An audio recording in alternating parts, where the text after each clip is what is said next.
So a lot of homeowners, after they hire Fairway Exteriors to come out and do hardy, they ask, hey, what do I got to do to prepare?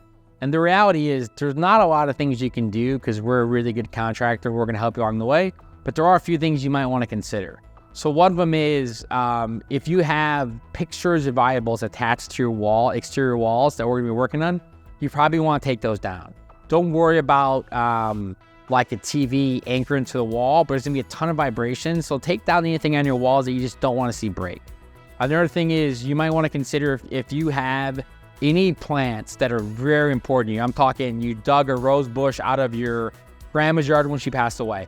Anything super important to you, make sure you tell my company or any contractor you're working with. So we will routinely build structures to help protect very valuable. Now, we can't protect every single plant around a whole house, but there's sometimes things so valuable, it's not about money, and we'll build structures that'll protect that.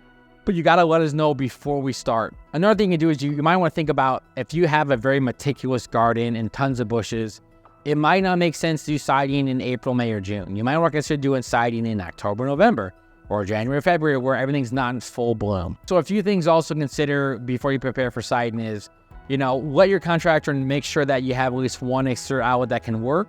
And if not, they're gonna have to make other, they're gonna have to get a generator or something else. So making sure that we have access to either your garage or some outlet around the exterior of a house. Like another thing thinking about is sometimes the plumbing fixtures are too tight to a wall and we know we're gonna have to extend them. So thinking about, hey, can someone be home during the day so we can get access inside of your house?